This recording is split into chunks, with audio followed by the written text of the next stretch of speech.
Hello and welcome to Wisdom Talks, the podcast accompanying the METIS Project, the internet portal for intercultural wisdom literature and wisdom practices, which can be found on www.metis.ethz.ch. In this edition, we turn our attention to the methodological foundations of the METIS Project, which we discuss with Michael Hampe, Professor of Philosophy at ETH Zurich and initiator of this intercultural philosophy platform. My name is Eliane Schmid, and I welcome our listeners and, of course, Michael Hampe, who is here in the studio with me today. Hello. Hi, and welcome. So, Mr. Hampe, the project's self-description states that you wish to make the world's literature of wisdom accessible and bring diverse traditions into conversation with one another, yet without taking a Eurocentric approach or adopting anthropological essentialisms. These are laudable intentions, but of course it also raises several questions concerning the modes of realization of your ambitions.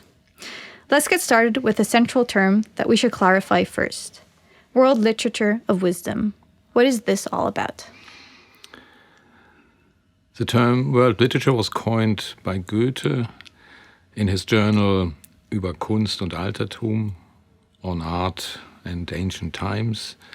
And it is a term that is now quite common, but it was an unusual term in his time because people thought of national literatures. The translation industry was not as busy as it is today.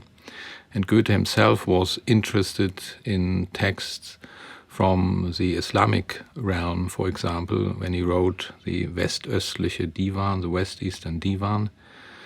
He was also interested in French literature and English literature and thought that one should produce the literature that is not just bound to one nation, but that is accessible and interesting all over the globe.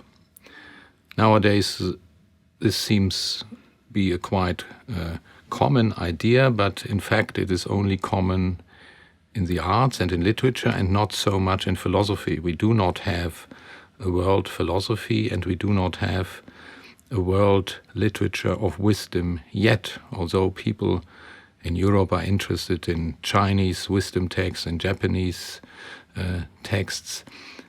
Philosophy and schools of wisdom are usually focused on certain cultural traditions, sometimes even on national traditions. And we now need, for different reasons, a global perspective in politics. That was already an idea of Kant, that we need a Weltstaat, a politics that is focused on solving problems not on the level of nation states, but on a global level. Because of ecological reasons, we have this necessity nowadays. And one could think about treasures of wisdom being accessible cross-cultural, like novels or poems, and by that supporting the understanding of people from different cultures. So we're actually going back to theories and thoughts that were developed earlier and trying to apply them nowadays, because we can use them again, because they're very things that we need right now to think about, as you said, ecological problems. Yeah, exactly. I think that in technology and in science we have a strong development that leads to new insights that make old theories and old technologies obsolete. But it's different in literature, and it's different in philosophy, and it's different in wisdom. There is no such thing, I would say, as progress in the wisdom literature, so that you can say, well, this talk from wisdom literature is 2,000 years old. We have overcome that. That's not the case. There is no such thing as a methodology that leads to a linear progress in literature, art, or wisdom. So, but what I ask myself here is, are there no problems or even barriers concerning these cultural understandings and the exchange? I mean, can we look at those old texts that you just mentioned without knowing the historical context? Don't we need to have some kind of background? You certainly need some kind of background in order to understand a text. The most fundamental background is that you understand the language, and for that you need a good translation. And then you have different levels of understanding a text. In fact, there was already something like a pan-European scholarship in medieval times. And in medieval universities, Aristotelian text played an important role. And as most of you will know, Aristotle was first translated from Greek into Arabic, and when the Islam transported Aristotle to Spain and France, it was an importation of Aristotle's philosophy to Northern Europe. So Aristotle was read first in Arabic, then in Latin, and then in the Renaissance people learned Greek again and could read Aristotle in the original. And all these different receptions of Aristotle, the Islamic reception, the Latin reception, and then again the Greek reception, revealed different levels of understanding. And I think that's something that applies also, say, to Indian or Chinese texts, that first you read them in an English translation or in a German translation, then you might start learning Chinese or Sanskrit or Pali or whatever, and then you get to a deeper level of understanding, and then you might even try to get informed about the cultural background that was present when the text was produced. So the language plays a key role, actually, in how we understand these different texts. Well, I think the language is the first barrier you have to overcome. So you need good translations, and these translations are already interpretations and transportations of ideas into a different cultural realm. And once you have a good translation, you have an entrance door to an intellectual sphere that is not as alien to you anymore as it might have been if you would just have started to learn the foreign language. So the translation activity is something that already connects different cultures. I like this idea of entrance door.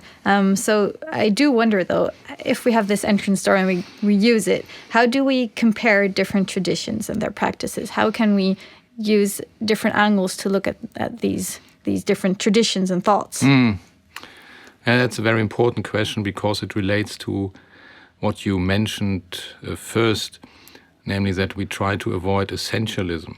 The idea of essentialism is that if you translate texts, or if you compare cultures, or if you compare, say, animals, you might come to something that is independent from any culture, some essence that is, say, eternal, an eternal essence of human nature, an eternal essence of human life or human problems. And that would mean that you could thematize human life, human problems, and ideas of dealing with these problems in wisdom independently from a culture or a certain language. And we believe that you cannot do that. We have no universal language, and we have no universal culture that looks at human problems. So our only possibility is to look at human life and at human problems from the perspective of a certain culture.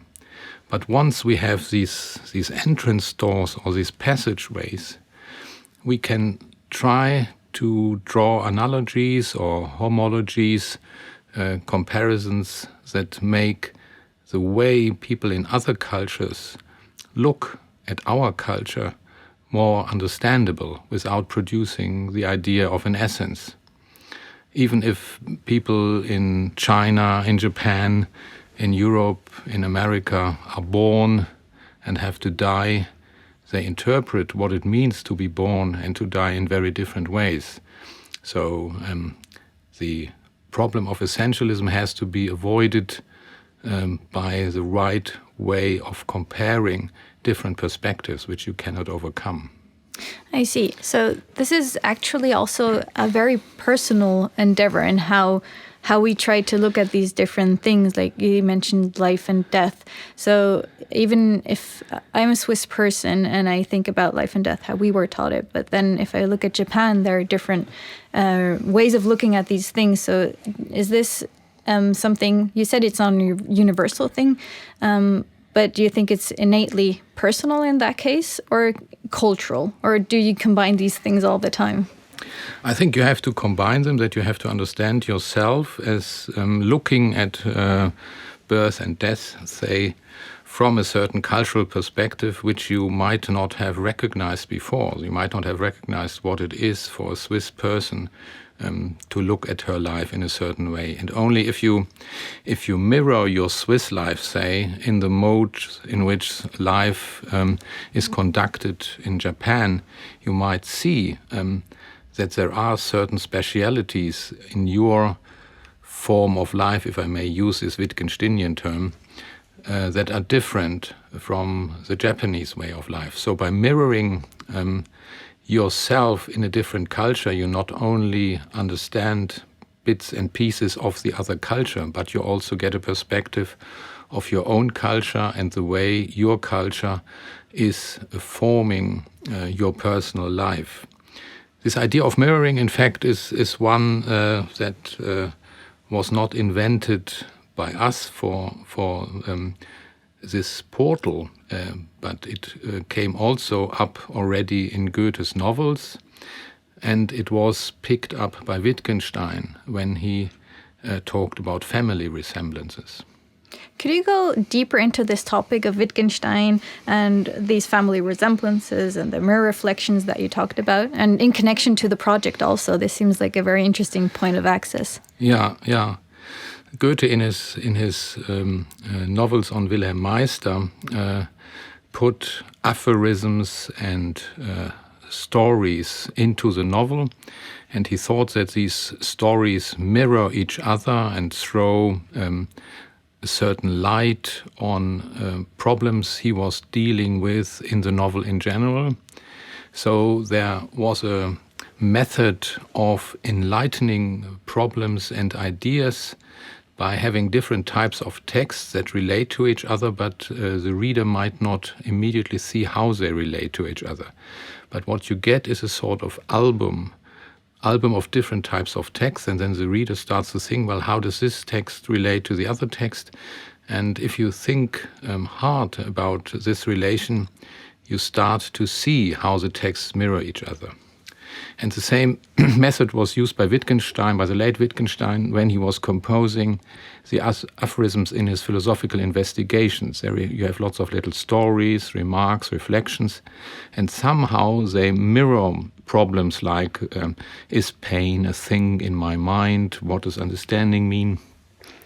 Without producing a universal theory of pain or understanding. He's not doing philosophy of mind or the same thing as Descartes did in his meditations, but he is handling the problems in a very loose and lucid way. And Wittgenstein himself used the idea of family resemblance for his way of avoiding essentialism. Instead of giving the essence of pain or understanding, he was telling us little stories about pain and understanding. And the same you could say by looking at pictures from members of a family. You do not see the essence of the family Schmidt if you look at pictures from yourself and your parents and your siblings, but you might see similarities. You can mirror, say, your face in the way the face of your mother or your father looks. And then suddenly you see, well, there is something in these faces that runs through all pictures, or not through all pictures. You could say the nose of my mother appears in my face, and the ears of my brother appear in the ears of my sister, and so on. So you can see family resemblances without identifying the essence of the Schmidt family. And the same you could, in fact, say about wisdom, that there are ways of dealing with death, with friendship, with hatred, with war in Japan, in China, in India, and in Europe. And you can find your way from China to Japan, from Japan to California, say, without saying, well, that's the essence of war, that's the essence of friendship. But there is a line of comparison that might pop up if you put wisdom texts from these different cultures to certain topics next to each other. You certainly have to identify topics, and that's very difficult. You have to find the term friendship in China and the term friendship in Chinese and in Sanskrit, and sometimes it might be very difficult to find in the other language the comparative term. I see. So we actually have like a set of clues that Wittgenstein prepared for us. So we train our eye to see, as you said, family Schmidt pictures, and we can try and find mutual things that kind of connect us. So is it in that case about finding mutual thoughts, finding comparisons that we can make, or is it more of we look at different texts next to one another? So do we want to find comparisons or just see them as things next to one another? I think you find methods of comparison that you, for example, if you look at the term empathy in English, the term Mitleid in German, and the term metta in Pali, say they somehow they relate to each other, but you would not say that you practice metta in the connection with the English term empathy. You wouldn't say that empathy is a practice like riding your bike. You would say you feel empathy, and there are people who are more empathetic than other people, whereas in Pali you could say you follow the practice of metta by doing a certain type of meditation, say. So by doing these comparisons, you find both some things that overlap, like that you find the nose of your father in your own face, and you find differences, that you see that the mouth you have is different from the mouth of your father. And so you see that while empathy in the context of Buddhism and the language of Pali is somehow similar to what we understand by empathy, but there are also differences, because you practice empathy like you practice playing piano, and that's what is usually not happening in England, say. And then you might start reflecting, well, should we practice empathy as well as they do in the Buddhist context, or shouldn't we, or should the people in Buddhist countries understand metta in a different way? And then you get into a reflection that ideally will lead to a better understanding of the other cultures, and you might even learn things that you could not learn in your own culture.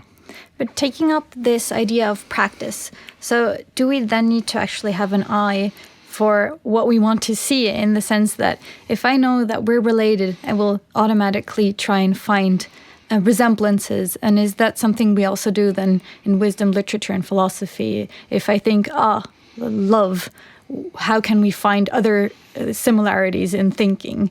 Do we need to have this basis to start from, that we think that there are resemblances?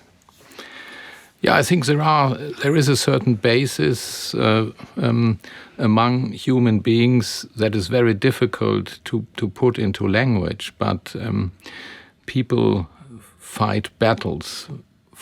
People from different cultures fight battles against each other, and they threaten each other with death. And although death might mean something very different in, say, Buddhism than in Christianity, or in Taoism, and in ancient Greek, Lucretius, nevertheless, the practice of waging war and threatening another human being with death is, in a sense, universal.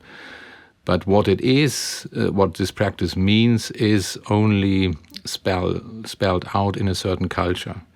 A more friendly or nicer example would be that people fall in love with each other not only in one culture but in different cultures. Chinese people marry people in the US, and Japanese people marry sometimes people in Europe. And although love means something different in China than in the US and in Japan and in Europe, nevertheless the phenomena that people fall in love with each other and have children is something that connects people. So there are practices and phenomena that connect people over cultures, although they might not understand what these practices and relations mean on a universal level. They only know it from the level of their own culture. Now, if we think about these connections also, I would like to bring another dimension to this, and that is the one of academia. We are in an academic setting right now, and I wonder how do we use the setting of academia to look at wisdom traditions and wisdom, and how can we then relate this back again to the outside academia life, right? Yeah. Well, the tendency to deal with texts from different cultures that you would describe as wisdom literature is to look at them in a philological and argumentative way. If you study the history, say, of Chinese philosophy, you look at philological problems in these texts, and you might look at the historical, cultural background, but you do not need to apply the content of this text to your life. I can study, say, what Socrates said about death without trying to lose my fear of death myself. So there is an objective perspective onto literature and wisdom literature, which does not apply this literature to the life of the readers. And there is a more personal or subjective dealing with the text, that you read texts in order to find a practice or an insight that might help you in your own life. And I think one help humans need at the moment is that they develop a deeper understanding of people from other cultures. That's in fact a very old project, which you can describe as a project of enlightenment. It is sometimes said that the first enlightenment in ancient Greek happened because the people in Athens and in other city-states at that time, say 500 to 400 before our era, got to know people from other cultures and therefore were disturbed how they should understand them. And then they started to reflect about how the way of life, say in Persia or in Asian countries, related to their own way of life. And that led to a type of philosophy which was personalized in Socrates, which one can describe as enlightened. And the same happened when people discovered other continents and people living on other continents in the Renaissance, and a second enlightenment happened then, that people tried to understand, say, for example, Christian Wolff, who read Chinese philosophy. He was an enlightened philosopher who worked, at least in part, cross-cultural as well, and Kant was influenced by Wolff and therefore also by Confucius, perhaps. Can we, to jump in here, I was wondering, how can we bring this to the enlightenment that we can gather from the platform? How does the METIS Project help us kind of find new ways to think about all these things? The idea is that we present something like an album, that we present texts from different cultures, and that people do not only look academically at these texts, but that they read them as something that might be relevant for their life. And then we interview specialist philologists, historians, philosophers who have studied these texts deeply in order to give a cultural background, so that you can have different levels of understanding of this text. But by looking at the album of texts about death, of friendship, of love, hate, or whatever from different cultures, we will try to support something like a global understanding or try to support some sort of a third enlightenment that might lead to the ability to cross the borders of your own culture and to understand that your way of living is not the only possible way of living without putting some universal culture over the whole globe, so that you see the people in China do it differently, but I can understand how they do it. And by understanding how they do it, I might even understand how I live in a better way. So this is a really collaborative project. So users can interact actually with the platform, but through like these podcasts, we learn from different experts. And so there's like this very fruitful exchange going on. That's the idea, that there should be an exchange between experts and non-experts, and that even people should put their personal experiences on the platform by writing little stories or reports, what they think about death or birth or friendship or love, and relate that to wisdom traditions, so that you have all levels of reflection, personal reflection about your own life, reflections about your own culture, and reflections about possible relations of your culture to different cultures. I like this end note of reflection. So I think I will take this idea to go and reflect some more myself, and we'll end this podcast with the idea of going to reflect. Thank you so much for being here, Mr. Hampe, and explaining all these intricacies of the METIS portal to us. And I would like to urge our listeners to curiously plunge into the portal, to look what you can find there, to try and access all the different forms of wisdom literature and philosophy that you can find there. And I would also like to refer you to the show notes that you can find below this podcast, and hope that you will listen in on Wisdom Talks again soon. Thank you very much for your time. Thank you. This METIS Wisdom Talk was produced by Martin Münnich and supported by ETH Zurich and the Udo Keller Stiftung Forum Humanum in Hamburg.